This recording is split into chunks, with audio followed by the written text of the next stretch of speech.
These people are just idiots. I really, I'm at the point where it's become really hard to have an intellectual debate with any of these people, because the level of stupidity that they are displaying every single day is frankly embarrassing, not just in Congress, but as Americans. And the fact that these people are allowed to say just the most ridiculous things tells you that the dumbing of the United States has arrived, because how else do we get a Trump presidency again?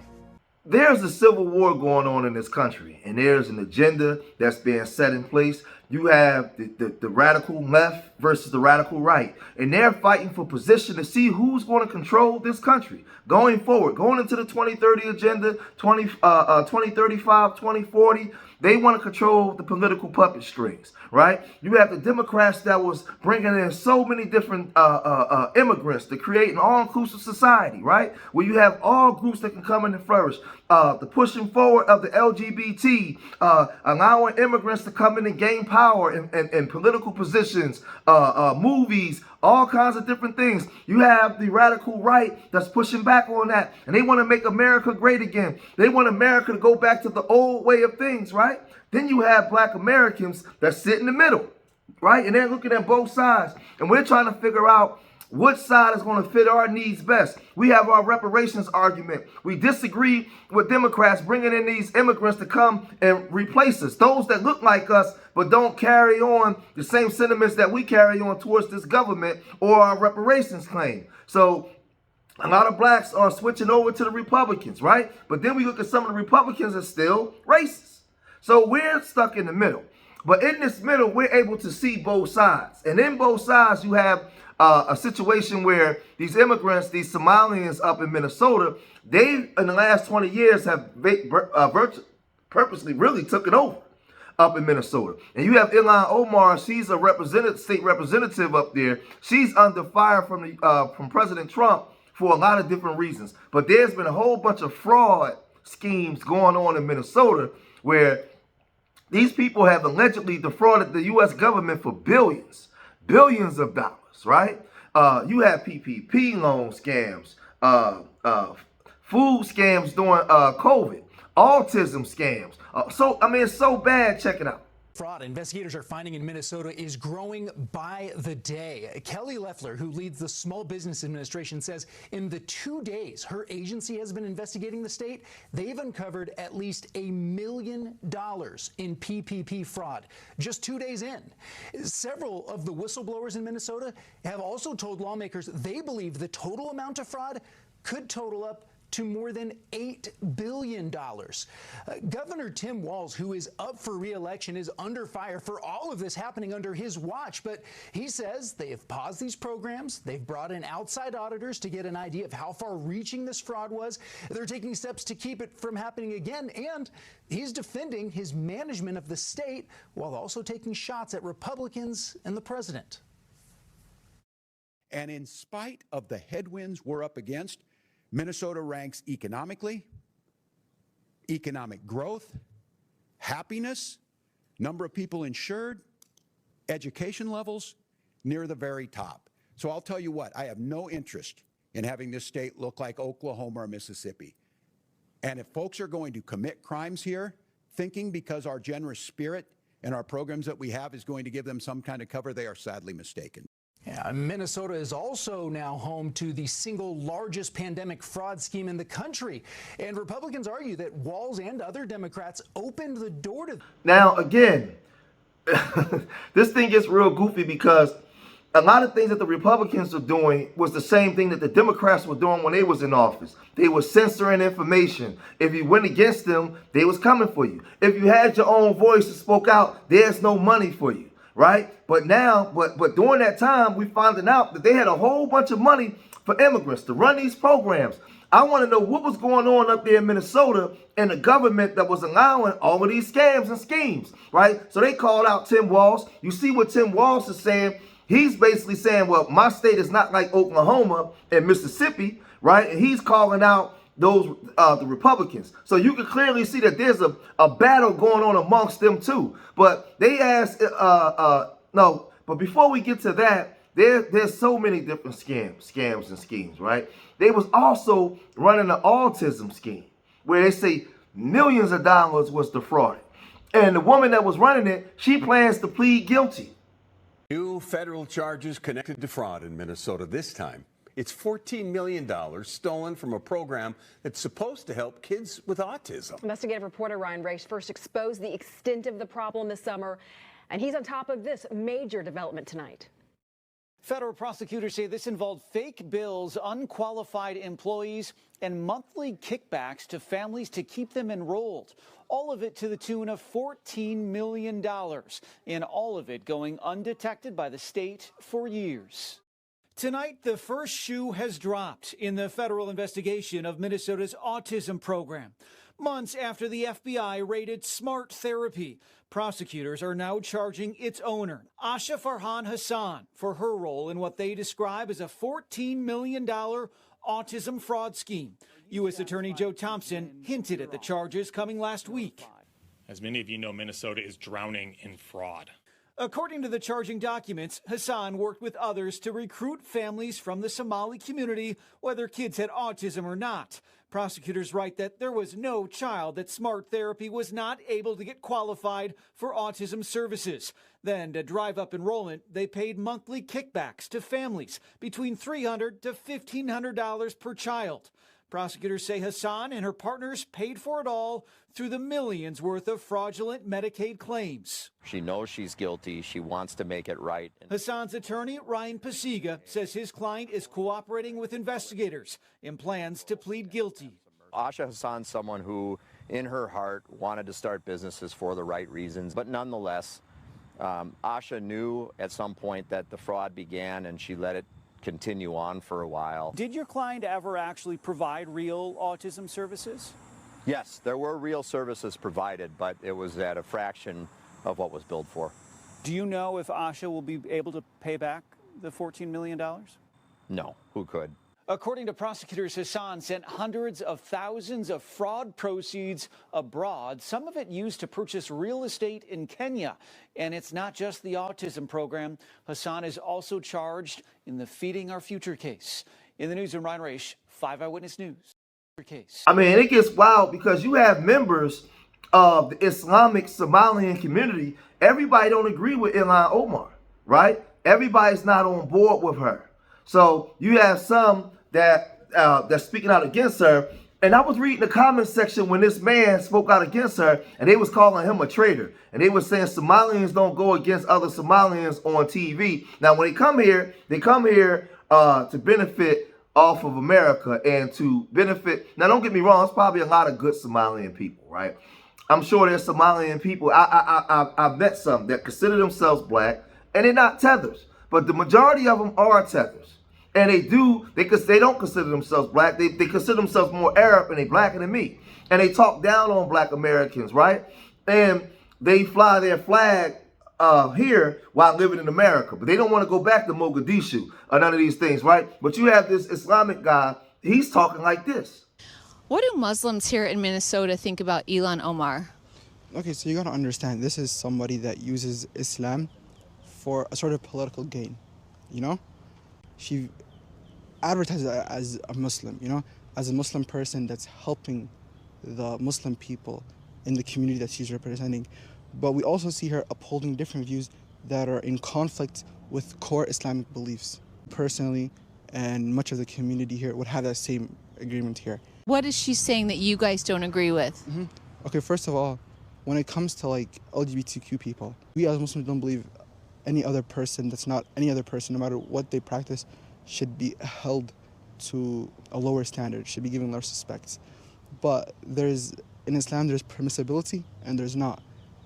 We gotta keep in mind, you are not allowed to do certain acts, such as same-sex marriage, which she's in support for. You know, you gotta understand, same-sex marriage is incompatible with Islam, no matter how much you twist it, no matter how much you can beautify it. In every way, the final word was sent from God, and that outweighs whatever political opinion that you may have, whatever bias that you may have. And she justifies same-sex marriage. That's a big sense of disagreement that we have. Now, IlHAN Omar, she's responding to a lot of things that Trump has said. and these fraud cases where they're trying to get out in front of this, and they're saying, the community is basically saying, hey, you can't blame the whole Somali community for some things that some people are doing, and I would agree with that because as black people in America, we say the same thing, right? I'm sure that not all of them are criminals, right? But when this stuff is happening and you guys you guys claim to be citizens, you can't have this kind of stuff so widespread happening in your community and don't expect to be under scrutiny. So she went to Face the Nation and she said this. Justice Department called it the largest COVID fraud scheme in the country. And this was pocketing COVID-era welfare funds, more than $1 billion in taxpayer money that was stolen. It was pretty shocking. Of the 87 people charged, all but 8 are of Somali descent. And that has added to the spotlight being put specifically on your community.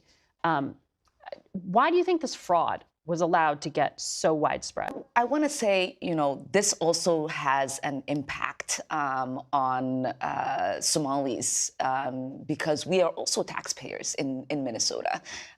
We also could have benefited from the program and the money that was stolen. And so it's been really frustrating for people to not acknowledge the fact that we're also, as Minnesotans, as taxpayers, really upset and angry about the fraud that has occurred. See, for me, where there's smoke, there's fire. Because she's talking about, they're taxpayers and they could have benefited from this too. But, these people, they were scamming. They were scamming the money. But this is the thing, you're the representative. You have so many people in powerful positions that are Somalian in that city, right? And throughout the state. So how does this happen on your watch? And out of the 80-something people arrested, 70-something of them were Somalian? That's a problem. That's a problem. I mean, you could call racism, but you got to call it for what it is. Somebody's over there doing something wrong. And then who's okaying this, right? Who okayed these funds to be allocated? To be allocated to these people, for them to actually even do the fraud, right? I run a program. I have my own program, Urban Nerds. You know how hard it is for me as a foundational Black American doing work in the community. You know how hard it is for us to get money for our programs just to take the children to a museum. It's hard. So, and to hear that you guys are doing all kinds of scams and schemes. Who's signing off on this? Who's signing off on this? Check it out. Well, the fraud is so bad that the U.S. Attorney's Office has come out and indicated that they believe their entire government programs, where the fraudulent claims outstrip the legitimate ones. There are cases where indictments have come down or guilty pleas are already in to the tunes of hundreds of millions of dollars that were fraudulently obtained, filing false claims alongside doctored paperwork. And the indictments are continuing to come. And the U.S. Attorney's Office has made very clear that this is a network of fraud schemes stacked upon fraud schemes, and that while the true dollar figure in terms of stolen funds at this point isn't quite clear, it's safe to say that we're talking about billions of dollars. Okay. It's pretty wild, some of the things that you lay out, including one group called Feeding the Future that went from getting $3.4 million in 2019 to $200 million 2 years later. They grew faster than NVIDIA. How did nobody see that? Or is it that people and the government and those who are supposed to be the watchdogs, like Tim Walz, like Keith Ellison, the Attorney General there, just weren't looking? I think it's safe to say that there was a real unwillingness or inability among Democratic state officials in Minnesota to recognize some pretty obvious alarm bells here. All across these programs, claims were skyrocketing, absolutely spiraling out of control over a short period of time. And the reality is that the Somali community, which is where these large-scale fraud rings have been concentrated within this population in the state, it is a sizable voting bloc. It is a voting bloc you have to win if you're going to win political office in Minneapolis. And so I think that was likely an incentive here that made some people not want to look too closely at what's been going on. Wow. And that would explain why now it's the U.S. attorney looking into it rather than the state law enforcement or state fraud investigators. Is there any indication, Ryan, as you get, and obviously, it's one of those things you drop an investigative piece, and then all of a sudden you get 1,000 more tips that this goes higher, like actually into state government? You get the last 30 seconds. I can't confirm that. So I don't want to get out in front of my skis here. What I can say is that this story has generated additional tips and So again, they running all these scams and schemes, man. And this thing is real goofy, like it gets real crazy. But there was a brother, a black foundation, a foundational black American brother. He said while he's doing his job, he would go work on a lot of Section 8 homes, and a lot of the Section 8 homes are occupied by Somalians. And he said he would go to these Section 8 homes and they would have these brand new cars. And he kept wondering, like, wait a minute, how you in Section 8? The crack era is over, right? How you in Section 8 with all this money, right? You got all of these luxury cars and all this kind of stuff. And now all these allegations is coming out of all the scams. And he like, oh, this is what's going on. I'm from Minneapolis, and Somalians are just part of the culture here. As far back as I can remember, I've always seen Somalians. And in these past 5 years, the population increased so much. It went from seeing them to them feeling like the majority a lot of places that I go. And also over the past few years, I've noticed that I see a lot of them with new cars. So I'm a handyman, and I worked on a lot of Section 8 housing to make sure they're up to standard. And one thing I've noticed when I go to these Section 8 houses, one, it's usually a Somali family. And what I mean usually, it's 9 times out of 10. And those houses usually have new cars in the front. I mean cars with an S, multiple new cars. And what I mean usually is like 8 out of 10 Somali houses I've seen that. And I always wondered how someone on Section 8 can afford multiple new cars. I just couldn't put it together. So now finding out about this fraud stuff makes so much sense. And you know who I feel bad for other than me for paying for taxes?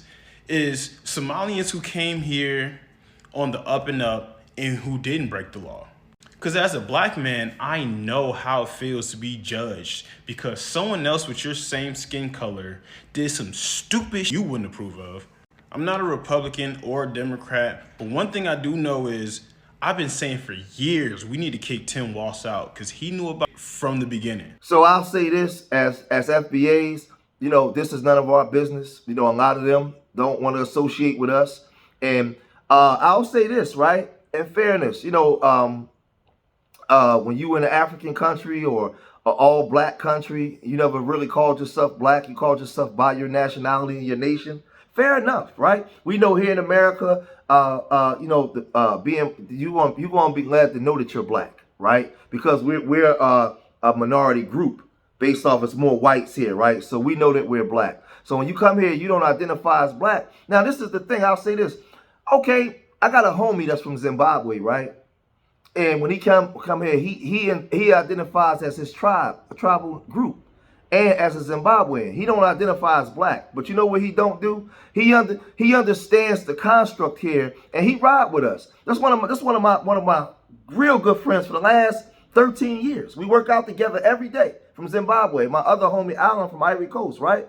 They identify with their blackness here. Because they understand, like he told me one day, he said, I don't identify as black, but in America, amongst black Americans, he do identify as black because he understands the construct here, right? He never came here and said, I'm not black, I'm not this. He came here and he said to me, because he had to get educated, I'm Zimbabwean, I'm this. And I said, well, in America, to these W folks, they gonna see you as black. He didn't understand that at first, but he understands. But he didn't come here and challenge us and look down on us and separate us up from us. He came here and ingratiated himself into black American culture because he knew that he was in somebody else's house that looked like him, right? So this is one of I'm gonna do a video because he goes in on he exposes a lot of these immigrant groups that talk down on us, and he tell me a lot of stuff that they say about us behind our backs, right? So he understands the concept, right? And I understand what, what he was saying, like, because he was the one that told me, he said, well, off that term in Zimbabwe, amongst his tribe, everybody's black. So they never seen themselves as the term black. They seen themselves as their tribe, right? So I get it. I get it. And with him, there's no malice intent. It's basically about educating each other and understanding each other. So I get it. But the tethers come here and they just see us and thumb their nose up at us. Don't want to be a part of us. And then get caught up in all kinds of scams and schemes and all kinds of tethering stuff, right? But then want our help. They now all of a sudden they want to be black. Oh, you raiding black communities. You doing this to black communities. And we like, no. You're not black. You're Arab. You're Somali. Go over there and be Somali. We ain't got nothing to do with it. We ain't got nothing. It ain't our business. Shoot, I can't get all that money for my program. They ain't giving that money out in the state of Pennsylvania like that to FBA Americans. But right now, the Somalis are on the clock. There's been a lot of fraud going on, and we want to see how this thing play out. But y'all gotta let me know what y'all think, man. If you made it this far in the video, hit that like button, subscribe to Street Media TV. Leave your comments in the comment section. Let me know what you guys think. And remember, I love y'all. Till next time. Peace.